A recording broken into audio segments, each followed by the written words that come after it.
Haleluya, puji Tuhan, salam sejahtera bagi kita semua, keluarga GPDI Elsade Magelang. Kita mengucap syukur kepada Tuhan, kembali hari ini kita dapat menikmati kebenaran firman-Nya. Mari kita akan merenungkan kebenaran firman Tuhan bersama dengan menggunakan 365 hari yang mengubahkan. Dan pembacaan Alkitab kita hari ini terdapat di dalam kitab Yohanes, pasal yang ketiga, dan kita akan membaca ayat 16 sampai ayat 18. Sekali lagi Yohanes 3 ayat 16 sampai ayat 18. Demikian firman Tuhan. Karena begitu besar kasih Allah akan dunia ini, sehingga Ia telah mengaruniakan anaknya yang tunggal, supaya setiap orang yang percaya kepadanya tidak binasa, melainkan beroleh hidup yang kekal. Sebab Allah mengutus anaknya ke dalam dunia bukan untuk menghakimi dunia, melainkan untuk menyelamatkannya oleh Dia. Barang siapa percaya kepadanya, ia tidak akan dihukum.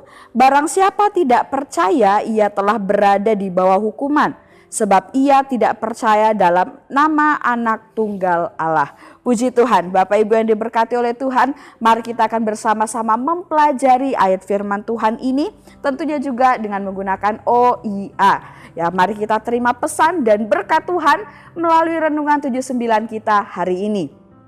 Kita akan mengobservasi terlebih dahulu ayat firman Tuhan yang kita baca bersama. Dalam bagian akhir pada pasal sebelumnya, jika Bapak Ibu melihat dalam kitab Yohanes pasal yang kedua, kita dapat menemukan di sana bahwa tertulis ada beberapa orang yang menjadi percaya kepada Kristus di Yerusalem. Dan di sini dalam pasal yang ketiga ini ada satu orang dari antara mereka, salah satu orang penting pada masa itu yang juga percaya kepada Kristus yang namanya adalah Nikodemus. Ya, jadi ada beberapa orang yang percaya kepada Kristus di Yerusalem dan salah satunya adalah Nikodemus ini. Nah, Nikodemus adalah orang penting. Ya, dia adalah orang Farisi, orang yang terpelajar, orang yang punya latar belakang yang baik. Dan dalam perikop ini terjadilah percakapan antara Tuhan Yesus dengan Nikodemus, di mana Nikodemus sang orang Farisi ini diberitahukan oleh Kristus. Tuhan Yesus menyampaikan rahasia-rahasia agung tentang Injil, dan Tuhan Yesus di dalamnya mengajar, menginjili Nikodemus secara pribadi lewat percakapan mereka berdua. Nah, di sini kita akan melihat interpretasinya. Dari percakapan Tuhan Yesus dengan Nikodemus ini ada hal penting yang menjadi pelajaran bagi kita semua, yaitu hal tentang Injil. Nah, oleh sebab itu Bapak Ibu, renungan firman Tuhan kita hari ini saya berikan judul Injil. Bapak Ibu mungkin sudah mengetahui apa itu Injil, ya. Adalah firman Tuhan yang mungkin bahwa kita gunakan, yaitu Alkitab. Namun Injil ini sangat luar biasa dan punya makna yang jauh lebih indah. Dan kita akan dapat belajar bersama-sama dari percakapan Tuhan Yesus dengan Nikodemus ini, yaitu tentang Injil. Dan ada hal-hal penting, prinsip-prinsip penting yang harus kita pegang dari Injil ini, yang juga kita harus pahami dan kita terapkan dalam kehidupan kita. Yang pertama, hal penting tentang Injil, yaitu inti dari Injil tersebut. Yohanes 3 ayat 16 saya bacakan, dan Bapak Ibu mungkin sudah menghafal ayat-ayat ini.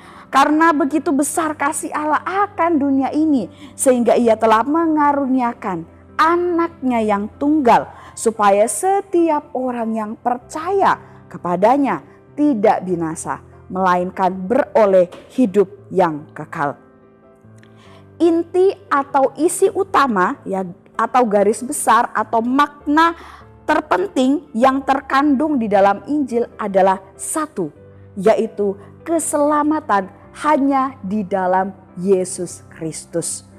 Keselamatan hanya diterima, hanya diperoleh melalui Kristus Yesus. Yohanes 14 ayat 6 saya bacakan.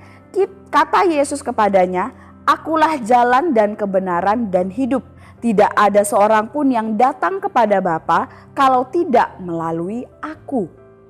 Satu ayat lagi dalam Kisah Para Rasul 4 ayat 12. Dan keselamatan tidak ada di dalam siapapun juga selain di dalam Dia. Sebab di bawah kolong langit ini tidak ada nama lain yang diberikan kepada manusia yang olehnya kita dapat diselamatkan. Ayat-ayat ini kemudian menjadi satu pengingat ya, kemudian yang bisa membuat kita mengerti dan memahami dan menyadari bagaimana Injil itu isinya yang paling utama, yang paling terpenting, yang harus kita terapkan dan harus kita pahami, yaitu bahwa keselamatan hanya ada di dalam Yesus. Inti Injil ini adalah hal yang mutlak, hal yang tidak bisa dan tidak boleh diganggu gugat, apalagi diubah-ubah. Keselamatan itu hanya ada di dalam Tuhan Yesus. Karena apa? Yang pertama, karena semua manusia itu berdosa, kecuali Tuhan Yesus. Ya, Tuhan Yesus datang ke dalam dunia juga melakukan pelayanannya. Dia menjadi manusia sama seperti kita. Tetapi kita melihat mengapa keselamatan itu ada dalam pribadi Tuhan Yesus. Karena Tuhan Yesus itu manusia tapi dia tidak berdosa. Sedangkan kita dan manusia yang lainnya itu berdosa. Roma 3 ayat 23. Karena semua orang telah berbuat dosa dan telah kehilangan kemuliaan Allah. 2 Korintus 5 ayat 21 saya bacakan dalam Alkitab terjemahan bahasa Indonesia sehari-hari. Kristus tidak berdosa, tetapi Allah membuat dia menanggung dosa kita, supaya kita berbaik kembali dengan Allah karena bersatu dengan Kristus. Jadi Tuhan Yesus itu tidak berdosa, oleh sebab itu keselamatan ada di dalam dia. Dan lebih menjadi penekanan lagi yang kemudian bisa membuat kita semakin mengerti mengapa keselamatan itu hanya ada di dalam Tuhan Yesus. Yang kedua, yaitu karena Allah mengaruniakan hidup kekal atau keselamatan itu hanya di dalam Yesus. Roma 6 ayat 23. Sebab upah dosa ialah maut, tetapi karunia Allah ialah hidup yang kekal dalam Kristus Yesus Tuhan kita. Ya, biarlah ini menjadi satu pengertian bagi kita, penjelasan bagi kita, dan juga ini menjadi pemahaman yang kita pegang bahwa keselamatan hanya di dalam Tuhan Yesus. Karena Tuhan Yesus dia benar-benar adalah Allah dan karunia hidup kekal itu dikaruniakan ada di dalam Tuhan Yesus saja. Dan benar-benar Tuhan Yesus itu dia adalah Tuhan dan dia menjadi manusia, tapi ketika dia menjadi manusia di dalam dunia ini dia tidak berdosa karena dia Allah dan keselamatan itu dikaruniakan di dalam dia. Oleh sebab itu inti Injil yang paling utama adalah Yesus sumber keselamatan. Keselamatan hanya ada di dalam Yesus. Kemudian hal yang kedua tentang Injil, hal-hal penting tentang Injil yang kedua yaitu adalah Injil itu harus diterima dan dipercayai. Kita harus menerima dan percaya terhadap Injil. Yohanes 3 ayat 18. Barang siapa percaya kepadanya ia tidak akan dihukum. Barang siapa tidak percaya ia telah berada di bawah hukuman. Sebab ia tidak percaya dalam nama anak tunggal Allah. Nah, Injil di dalamnya menyatakan kebenaran Allah yang membebaskan dan menyelamatkan manusia. Dengan iman ya, saat kita percaya kepada Injil itu kita terima, maka kita akan diselamatkan di dalam nama Tuhan Yesus. Karena kembali lagi keselamatan hanya di dalam Yesus, dan saat kita percaya, kita terima Injil itu dalam kehidupan kita, maka keselamatan itu pun menjadi bagian setiap kita. Roma 1 ayat 17. Sebab di dalamnya nyata kebenaran Allah yang bertolak dari iman dan memimpin kepada iman, seperti ada tertulis, orang benar akan hidup oleh iman. Jadi saat kita beriman, saat kita percaya kepada Injil, firman Tuhan berkata, ya kebenaran Allah ada di dalam kita dan keselamatan itu pun akan dikaruniakan kepada kita. Maka dari itu Injil bukan hanya untuk diberitakan dari mulut ke mulut kemudian selesai.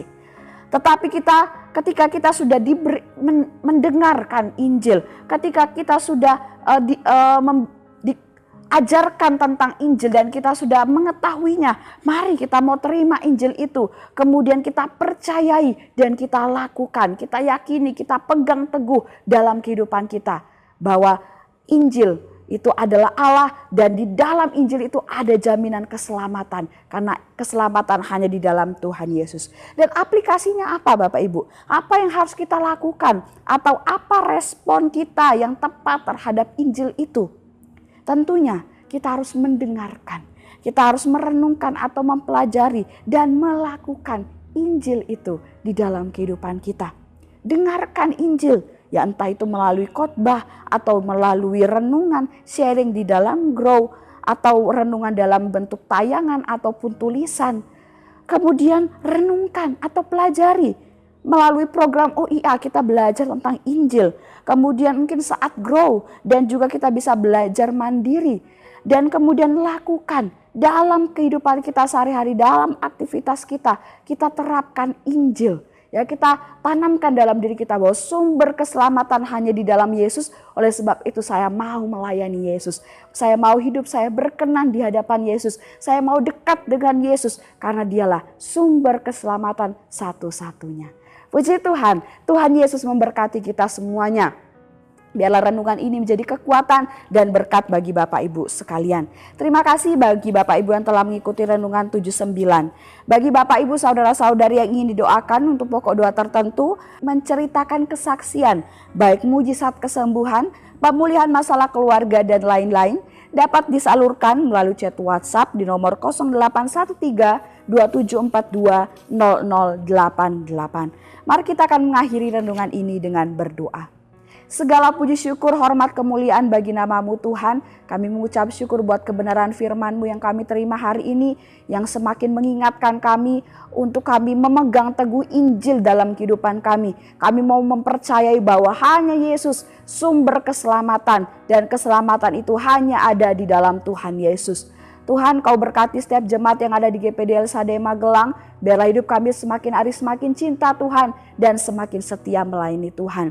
Terima kasih Bapa. Ya Tuhan, terima kasih untuk damai sejahtera yang Engkau berikan kepada keluarga GPD LSAD Magelang.